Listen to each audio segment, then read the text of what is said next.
If you sold your soul for immortality, how long would it take before you were begging for death? Wander with us.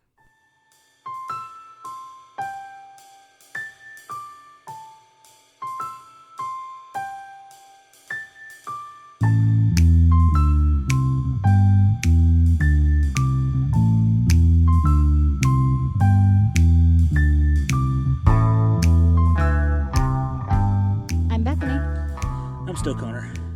and this is Wander with Us, It's a podcast. talking about the Twilight Zone. Episode 6, Season 1, Escape Clause. Yeah. Now this was it's got a reoccurring message. And I don't mean reoccurring for Twilight Zone, I mean this has been an argument with humanity since the beginning of our ability to think of things outside the realm of possibility. Beginning of self-awareness. Immortality. The soul. Selling that soul to Cadwallader. Maybe a little too specific. Yeah, kind of drove in with the punchline there. Give me some production notes on this one.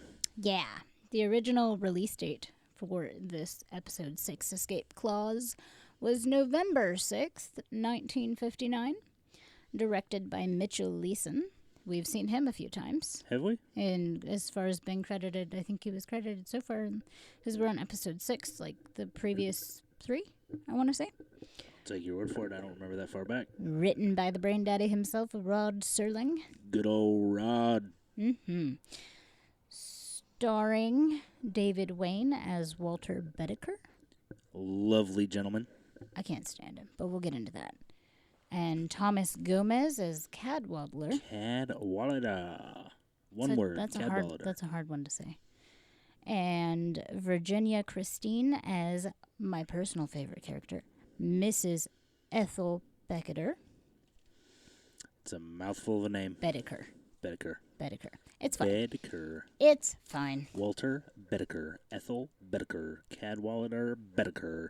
Cadwallader is obviously not a member of the Bedecker family. Bedecker it's like the word gum. It just means nothing. This is taking me back to like the high school drama days and those tongue twister warm up things that we had to do. I don't know what you're talking about. I wasn't there. I mean, you ditched most of that. I had to sit through it. That's what it reminded me of. Never mind. Bad memories. Moving on. And Raymond Bailey is credited as simply Doctor. He is also a phenomenal character. Wendell Holmes played Cooper, who we know as the lawyer to Mr. Bedecker. See, I just watched this episode with you, and I was about to ask you who the hell Cooper was. I don't think they ever actually... He might have said his name once, but I don't think it was ever mentioned more than once by name. Fair play. That is a reoccurring theme. It's more of a contextual sort of thing. You see him, you see Walter, you see the situation they're in. You're like, oh, yeah, he must be the lawyer. Okay. However, at this point in the show, we are not... there's no situation to talk of yet. Well, yeah. Jumping ahead of myself. And finally, as far as the cast that we see goes, George Baxter played uncredited Judge Cummings. He was not credited in the original. I had to dig for that one. They didn't credit anybody in any of the episodes ever. I don't understand why anybody agreed to act in anything. It was usually like the main 3 that were typically given credit. So what happens? So we are introduced with another beautiful Serling monologue to bring it in. He always has the best opening words. Best opening words, best closing words. He is phenomenal at what he does. He's dead now. Too soon. Too soon to mention it. So essentially what we have here is Mr. Walter Bedecker, who is a hypochondriac, is convinced he is dying, is an emotionally and verbally abusive husband, and is quite frankly a dumb man. My hatred for this character continues to grow. What was the actor's name who played Walter? It was David Wayne. David Wayne. I don't know anything about him. I didn't do any of the production research on this one. He did live a very, very long life. I believe, if I have my notes correct, he was born in 1915 and died in like 92 or something. Gross. Don't ever let me get that old. A very, very long life, and his filmography is ridiculous. Fair enough. So the Walter Bedecker character, That's going to be a fun character, is a statement to his acting ability, if he is not, in fact, that man.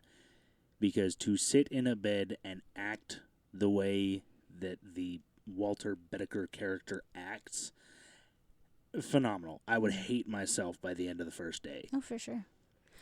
I would like to make a note on his personal life. Not that it's super important, but I found it sweet and romantic. You know how I feel about this. It's fine. He was married to one woman, unlike the Hollywood stars at that time. Up until her death. He married her in 1941, and they were married until 1993. Thought he died in 92. He did. She died a year after him. Then they were married until his death. 92, whatever. It's fine. But just saying they couldn't have been married until her death if he died point first. Being, he was with one woman for many, many years, which I have a really bad habit of seeing an actor as a specific typecasted character. For example, Snape will always be Snape. Alan Rickman, always Snape. See, that is unfortunate. That specific example is unfortunate because Alan Rickman was a phenomenal actor that did so many great parts. Very talented. I mean, just like finger deep in the bag of Alan Rickman, Dogma. I mean, I'm not... Played a genitalless angel and did it beautifully. I'm not trying to discredit any of that. No, I know you're not, and I get what you're saying. I'm just saying that's a terrible example because Alan Rickman was a treasure to this world. Indeed. It's just the first thing that came to my brain. Walter Bedecker can die. And he does. Ha! So does Snape. Too soon. Sorry, spoilers, everybody. Snape dies. And he's also a traitor. Moving on. Also, he loves Lily. We had our moment of silence. Always. We'll get out of the HP universe and back to the Twilight Zone because that's what I don't want to. about. Let's talk about Harry Potter. Let's not. Let's talk about Harry Potter. So, what was your favorite part of the Sorcerer's Stone? So, the whole point of that was David Wayne, unlike Walter Bedecker, apparently, I'm making wide and vast assumptions here, apparently was doing something right on the husband front because he lived with a woman, married her for multiple years. Contrast to Kara. See, this could also be the highly romanticized thing I have in my brain because my brain does that sometimes. It is. What was his wife's name in the show? In the show? Ethel, was it? Ethel, yes. So I would like to point out that much like his real name, which I already forgot again, Walter Bedecker also married one woman until her death. We'll get to that. The silence you just heard was Konr getting 1 in the checkbox. We are not keeping score on the podcast. Konr is. So we're introduced to Walter Bedecker laying in bed, professing that he is going to die while his doctor informs him that there is absolutely nothing wrong with him. It is all psychosomatic, which triggers a nice little, he's saying, it's all in my head. Da, da, da, da, da, da. He said something like, you're telling me I'm psycho-sick? That was the term he used. Psycho-sick? I thought it was funny. I must have missed that because I would have thought far worse of Mr. Bedecker if I had heard that. That's what he said as he's laying in bed, folded under multiple blankets and that wonderful headscarf that he's wearing. In half a robe. In half a robe, as he is curled up. Not that it's only half a robe. It's just that for some reason, it's because he's got the pressure cuff on. Yeah, but he spends the entire first scene with one arm in a robe, one arm in a t-shirt, a blanket covering most of him. He just looks like a healthy mess. Triple wrapped in his headscarf. I don't remember him wearing a headscarf either. It was a regular scarf that he eventually, at some point in that scene, pulled up over his head. Like, draped it. I over think his you head. are remembering things based on your hatred of Walter Bedecker. It's entirely possible. But the doctor in With- the opening scene is running down this list of heart's fine, lungs are fine, giving him the whole, I have done everything I can do. Throat's clear, ears are clear, nose is clear, You're totally fine. brain space totally clear. Nothing there, nothing blocking my view. Yeah. So and yet Walter is refusing to believe this because he must be dying. He must have a lifespan of 20 minutes. I think one of my favorite moments in this episode is immediately following the doctor telling him that he's perfectly healthy, is Walter Bedecker saying something to the effect of, "Doctor, 4 years pre-med, 4 years whatever, 2 years this, 2 years that," just going over the start to end Academic education record for a doctor, followed by, "And what is he? What is he, I tell you?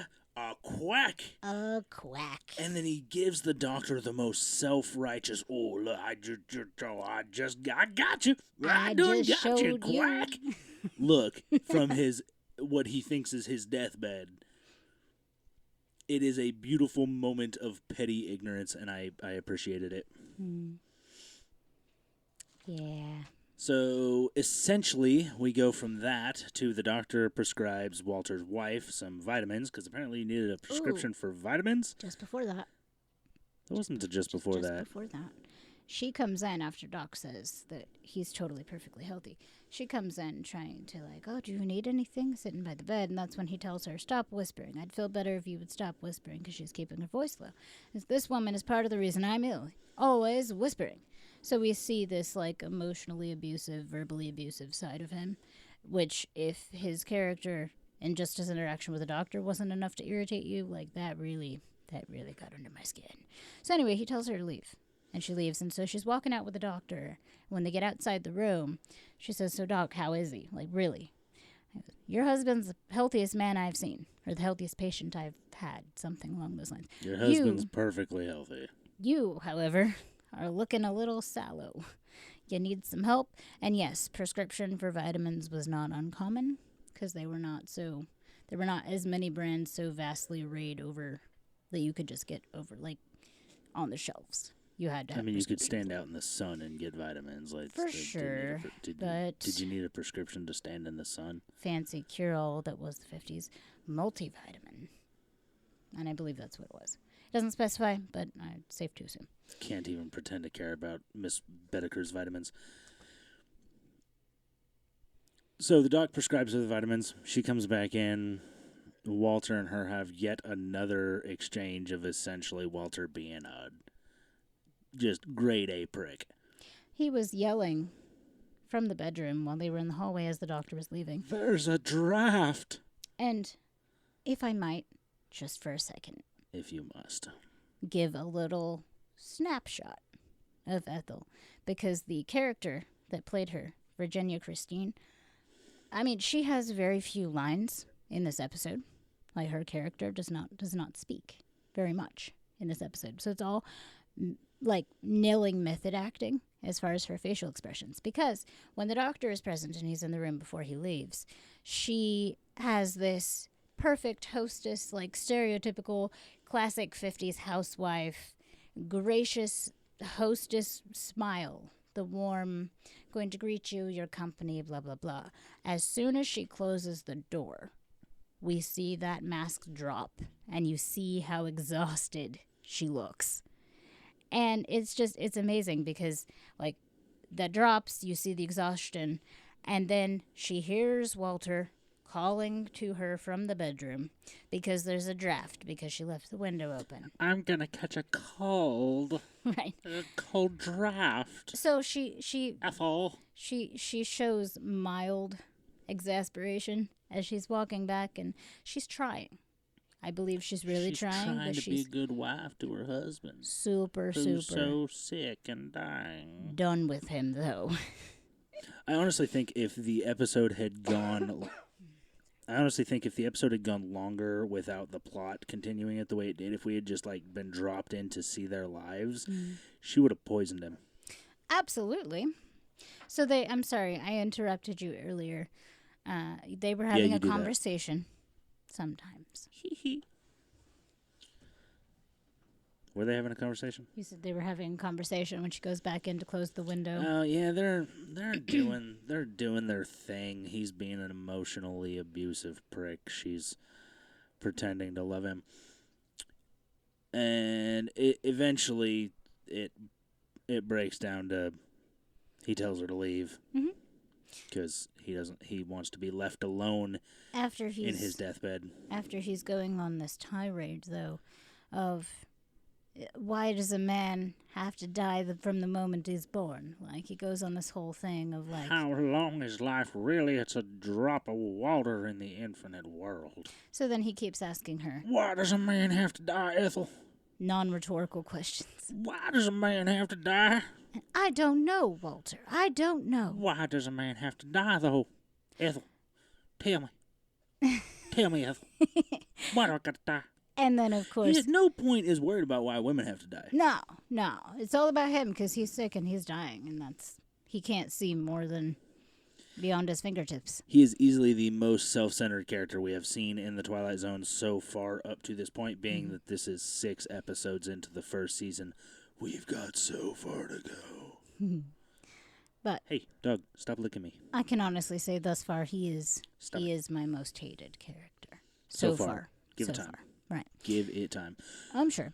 With that said, back on track. Ethel leaves the room. After being told to do so. After being told to leave. And then Walter getting mad at her for agreeing to leave. Because he's a good guy. Mm-hmm. He continues talking, however, after she is gone, just to himself, random nonsense about the fact that he's going to die. And why do men have to die? Blah, blah. And somebody starts talking back. And he starts answering. And yet again, we find ourselves looking at a beautiful Twilight Zone character that is just reacting. Do I? I had to pee. You have to pee? Yeah. We're 17 minutes into the episode. I know I have to pee. I can't just edit out you peeing.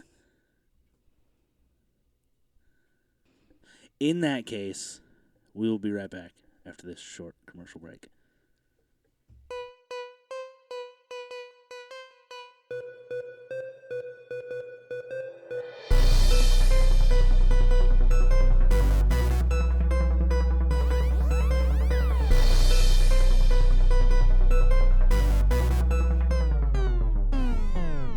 We are back. We have peed.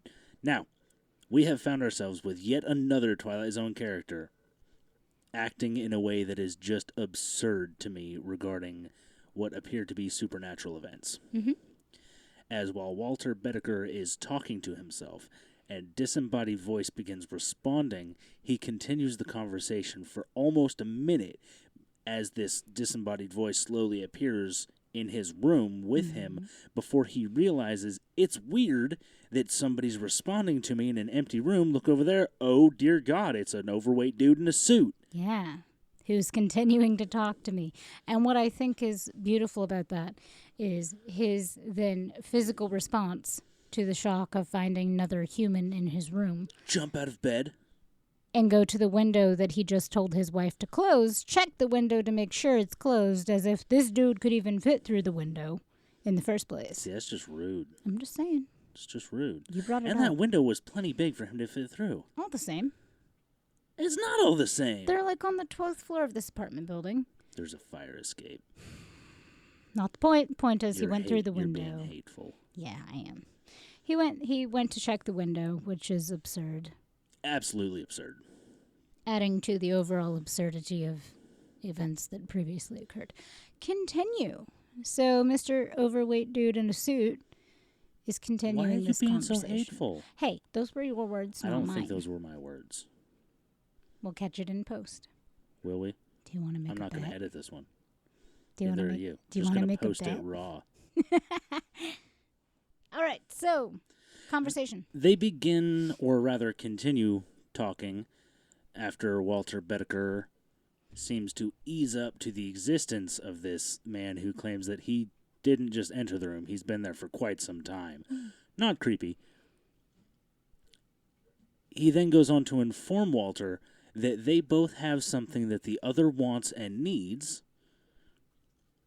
and goes on to explain that what he has for Walter is endless possibilities. He has anything Walter could possibly want, More than he could imagine. more than he could imagine, i.e., immortality and indestructibility, while Walter has one tiny little itsy-bitsy thing that he wants. One tiny, inconsequential thing. Insignificant, itty-bitty crumb of his existence. To which he responds, "What's that?"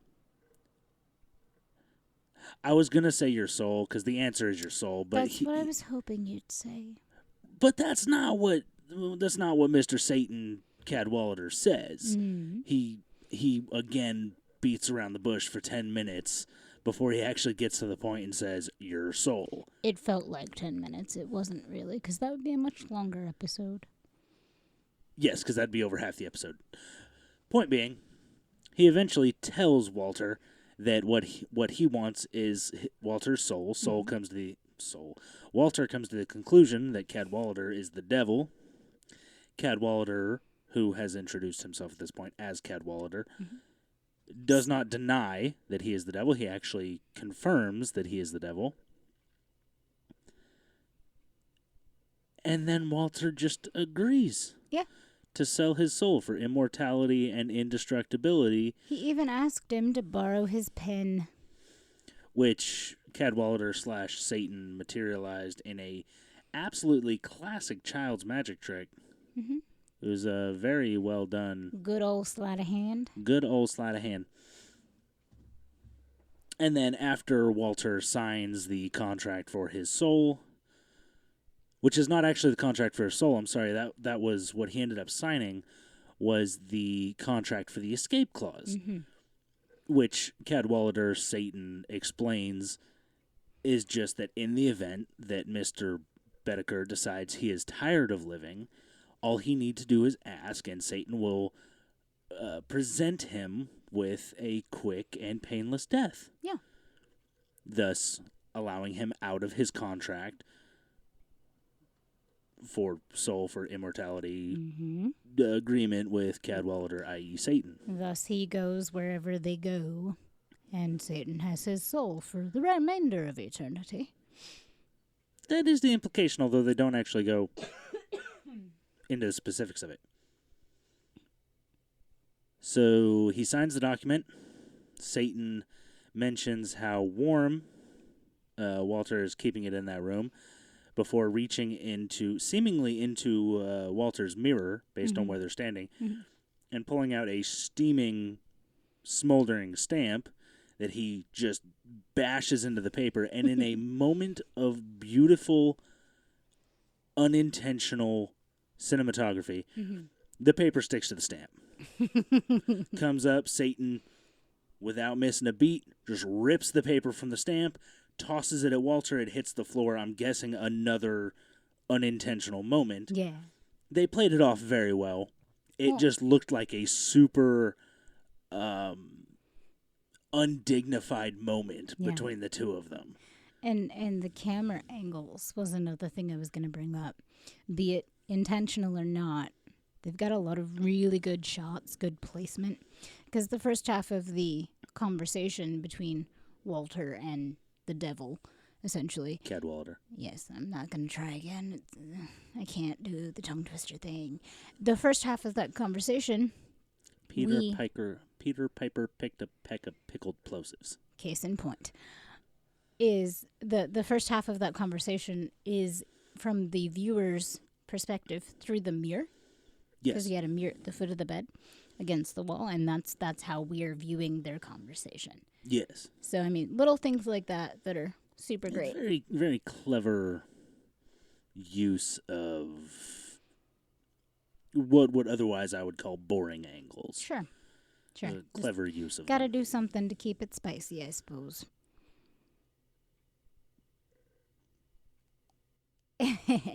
And moving on. So he signs the contract. Satan disappears.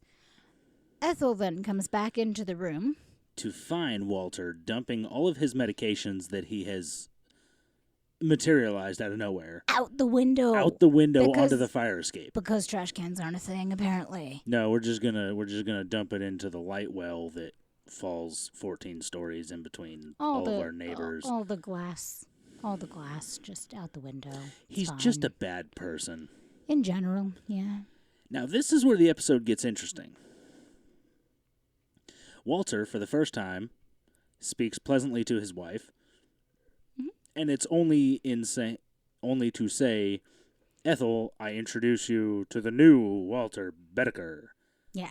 With a shit-eating grin on his face. Yeah. Looking super happy because now he knows he's immortal.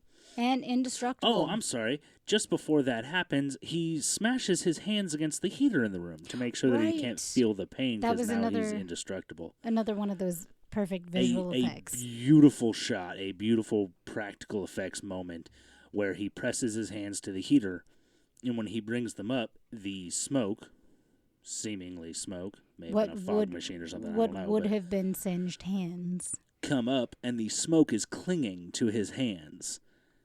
At which point he laughs and claps, sending a cloud of smoke around him. It's a very well shot moment. Yeah. No wonder you'd be cheery after something like that. Yes. Knowing that you could be unscathed in any situation. So I would, however, like to state on the topic of visual production. Sure. The lighting in this episode is boring as all get out. Just absolute mind-numbing flat lighting. Yeah. Given not a lot of moments for excessively interesting lighting in the episode, but all the same,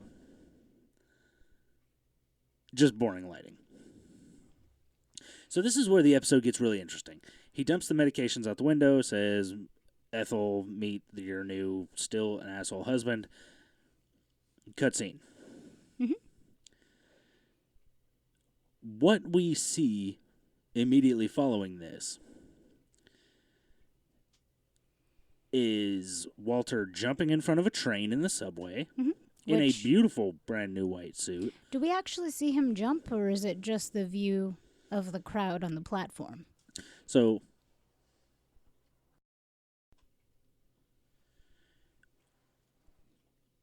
we do see him leap as the train's coming down. It cuts to the crowd as he seemingly jumps onto the tracks, and then cuts back after the train has passed, not stopping at this particular stop, but revealing Walter now laying on the tracks in a torn-up smoking suit.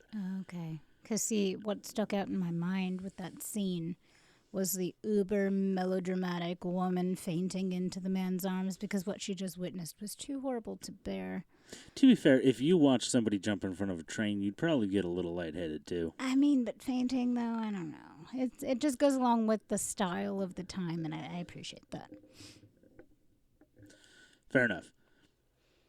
So he jumps in front of a train, gets up, they help him up off the tracks back onto the platform. Next scene, he tells somebody, one of what are seemingly a employee of the subway, to get his claims adjuster. Right. Because then he talks to the insurance agent. Next scene, he's in his own house speaking with an insurance agent who is informing him that the subway has agreed to pay him $1,000, which is just not enough, according to Walter. The adjuster makes it clear that, seeing as how he doesn't have a scratch on him, he thinks the company is being more than fair. Walter acts like an ungrateful ass to the insurance agent, who on his way out is met by another insurance agent of another company coming in to give Walter a $1,500 check because Walter got hit by one of their buses. Shady business. It's all shady business, and it's exactly the kind of person that would get granted immortality would be somebody who did dumb shit with it like that. His favorite line, too, in most of the conversations that he has, following people that are not the devil, is, shut up and I'll sign your check and get out. And tell him, Ethel, be quiet. Shut up and leave. Like, that's just a thing. Go die in a tub. Drown in a tub. Sorry, go drown in a tub. That's coming next. What's next? He's a super pleasant human.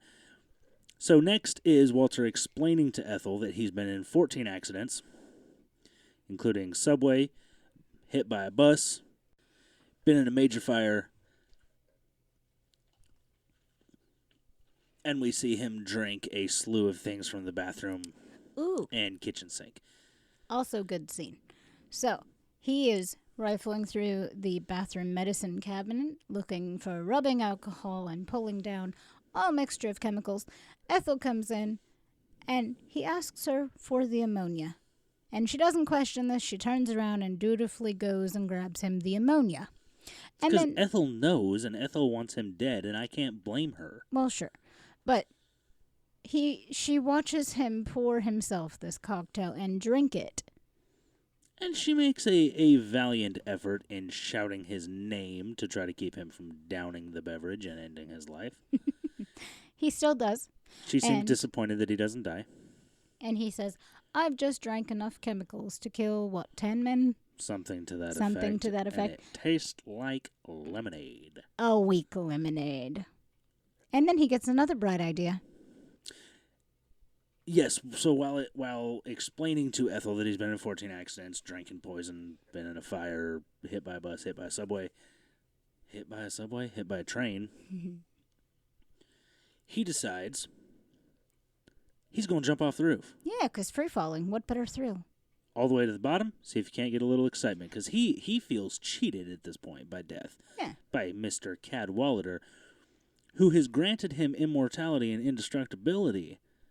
But now he can't find a thrill in his life. Mm-hmm. There's no excitement. He said that at least when he was concerned about his health, he had something to look forward to. There was always some risk of him dying. There was risk. There was excitement. And they live on the 12th or 14th floor. 14th floor. Was 14th floor the specified? Yes. I didn't read it. Well, I'm sorry. They may not live on the 14th floor. He says it's 14 floors from the roof to the floor. Okay. Or to the ground. Well, then if he's jumping off his fire escape or the roof. He's matter. Jumping off the roof. Point being, he's going to free fall 12 or 14 feet. Stories. I can free fall 12 feet. It's going to hurt, but I'm not going to die. Stories. So he proceeds to make his way up to the roof. Ethel tries to stop him. She's following him. She thinks he's lost his bloody mind. Mm-hmm. She's following him. She's standing in the doorway as he's already on the roof. This is, however, when he tells her to go drown in a tub. Yeah, that was his response to her first protest to stop him, yes. Before he went up to the roof. Oh, go drown in a tub as he is making his way up there. He gets up there. She's standing in the doorway. I'll make you potato pancakes. You always loved potato pancakes. To which he responds, oh, Ethel, you're a potato pancake. You're as bland and tasteless as one. So she then does what any good wife would do and jump in front of her husband. In front of her lunatic husband who is talking about throwing himself from a 14-story roof. She's not as smart as I gave her credit for earlier in this episode. Yeah, well, I can't say that I wouldn't jump in front of you if you were doing something dumb. If I try to jump off a roof, do not jump in front of me. That's dumb. I would grab you by the shirt collar and pull you back. Fine. Backwards. Don't jump in front of me while I'm running for the edge of a roof. Because this was poor Ethel's demise. She jumps in front of him, and in their conversation, she steps back. She backpedals. Back a little. She steps in front of him, and then she walks backwards. Steps back I have been giving her so much credit, and she is so dumb. Well, they needed a little drama in the situation. She steps backwards. She falls. She falls. Beautiful scream as she falls 14 stories. Not only is it a beautiful scream, but the lighting, you were talking about the boring lighting here, because they couldn't actually show her falling the number of feet or stories that it was. You just see, you hear the scream, and then the camera pans over the edge of the roof, and you just see all the apartment lights coming on, like in sequence, as if she's following past them and they're turning on like a clap light. Mm-hmm. And it's just ding, ding, ding, ding, ding, all the way down. It's a very good shot. And then it pans back up to Walter, who is lighting a cigarette. Standing there. He stands there for a moment and goes, I wonder what that felt like, and lights a cigarette. And this is when he gets his brightest idea, his brightest thought, his shining Bedecker moment, which is what I have now coined. The Bedecker moment will be the most intelligent decision somebody makes in their lifetime is their Bedecker moment. I like that. in which he decides to go back to his apartment, call the operator, have the operator connect him to the police department, and then tells the police, I need you to come to my apartment. This is the address, blah, blah, blah. No, it's not an emergency. No trouble. I've just killed my wife. Super calmly, as if you were reporting the weather. Hangs up the phone and says, let's give the electric chair a try. Mm-hmm. Now, Brain Daddy makes things interesting. Because so far we've had a story. Yeah. We've had a story of a man who sold his soul for immortality. Felt like he was robbed in the deal. And then can't scratch that itch for a thrill. Can't scratch that itch. But it's not a unique story to this point. Right. It may have been unique at the time. I don't know. I wasn't there. But at this point in the story, it is not a unique story. It is a unique take on a story, but it's not a unique story. Sure. Now, things get interesting. As next we see Walter Bedecker entering the room where his lawyer is sitting at a table. This is Cooper, by the way. Cooper. And they begin to discuss the fact that Cooper is stressed. He's unhappy. And he has been since he took on the Bedecker case. Mm-hmm. Because Bedecker has acted this entire time like a man who was just absolutely desperate to get the electric chair. Just trying To get the electric chair, and he doesn't understand he is 12 hours from being charged guilty with first-degree murder, and in this state, which is not specified, it's just this state, the punishment for first-degree murder is death by the electric chair. Yep. Walter, at this point, has a beautiful moment of sarcastic assholishness in which he informs the lawyer that all the state will get for their trouble if they try to fry him is a high electric bill. Is a high bill for electricity.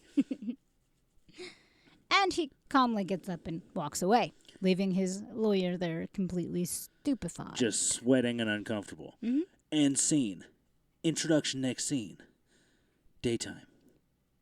Interior. Courtroom. The uncredited Judge Cummings, George Baxter, who asks Walter if he has any last words before they pass judgment on him for the crime. Mm-hmm. He says no. I have no words. Get on with it. Yeah, because he's fully expecting the electric chair. Well, he knows he's going to get it. First-degree murder. He's done everything he can to get the guilty charge. Mm-hmm. And then? The judge says, you have been found guilty of first-degree murder. Your sentence is imprisonment for the rest of your natural life. Dun dun dun! Lawyer, super excited, knew we could do it. And leaves Walter standing there in the courtroom beautifully. Mm-hmm. Walter turns, deadpans, just a camera left. Life in prison. For the rest of his natural life. For the rest of my natural life. He's immortal. Are you seeing what's about to happen? Do you see what's about to happen, listeners? He's immortal. He's indestructible. And life in prison. Life in prison. Oh, dear. Now, unfortunately, we don't get to see Walter go to prison, as we see him in the county jail cell, being talked to by one of the guards, informing him that this is Walter's last meal with them. He'll be taken to the penitentiary in the morning.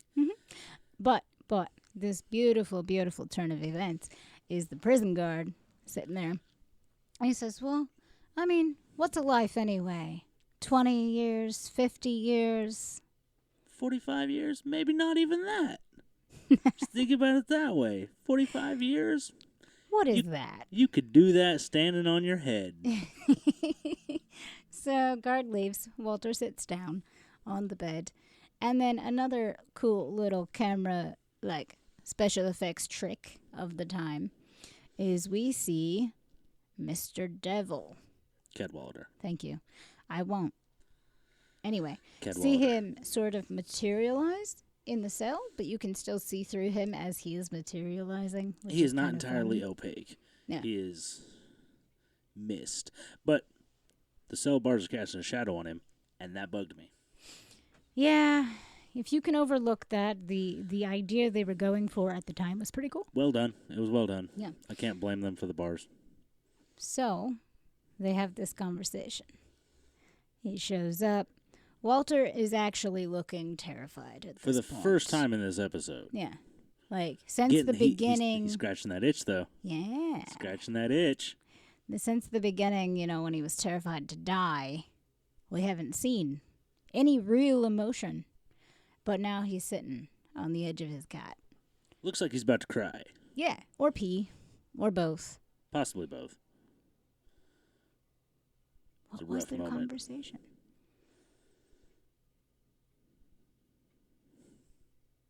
Did you write it down? I don't remember the exact conversation.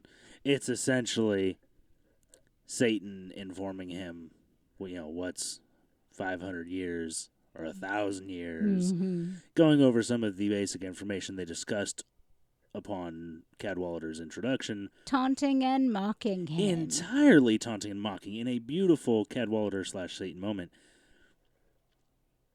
Before Satan asks Bedecker if he would like to enact his escape clause. Bedecker nods. He doesn't even speak at this point. Doesn't speak, he nods. Just nods. He goes, well, you're looking exactly like a man having a heart attack. Bedecker's eyes go wide. Satan fades out. Hand clutched to his chest. He falls to the left, landing on his cot, Face rolling down. To the floor. Where he lands on his back. Well, he falls, that's what I was trying to point out, is he falls face down on the cot and then rolls off the cot and then the camera moves. So it looks like he's fallen face down and then the next cut is on his back, but I'm fairly certain he fell on his face and rolled off the bed, landing on his back. Fair. At least that's what I'm going with. Camera tricks. Guard comes in because he heard a human hit a concrete floor that made no noise. Comes in, throws the cellar door open. There's Walter Bedecker laying on the ground, arms at his side, eyes wide. Did he call him a poor old devil? He might have, I don't remember. I think that's what that would seem appropriate. He calls for another guard, says get the doctor in here.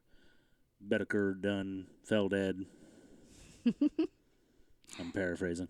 And then it fades out. And we get yet another beautiful outro monologue by the Brain Daddy. But this brings up a couple of points for me. The biggest one, and the one I really want to mention at the moment, is because we're 45 minutes into the episode pre-edit, is that Satan... 42. I was rounding. Go on. No, I'm stopping now. I'm done. Is that? I'm done. No, I want to hear your point. What point? I don't have a point. It's 42. I interrupted This has been Wander with us. That's not how we end it. Could be how we end it. No. I have the space bar. Point being, Satan is Cadwallader, Satan, devil, Beals, whatever you want to call him. In this episode, he is a much nicer person than me. Because quite clear, well, I don't know that I can say he's nicer than me. Were I in his position, I would not have personally given the escape clause. Clearly, what Cadwallader, Satan, Beals was going for here was put him in a situation where he will eventually ask me to take his life. I will take his life. I will get his soul. I will win. He will lose. Sure. Round and round we go. If the goal, however, was to torture Mr. Walter Bedecker, which he deserved, little eternal suffering, I wouldn't have told him about the escape clause, or I definitely wouldn't have offered it. Sure. I'd have left him indestructible and invincible. In prison. Immortal, in prison for the rest of his natural life. Which is forever. And as Cadwallader, Satan, Beals, Morningstar, Lucifer, Lucy, whatever term you want to give to the devil, I'd have sat back and enjoyed as he went crazier and crazier, locked in prison for hundreds of years. So you wouldn't have offered it, even though he knew about the escape clause and life in prison.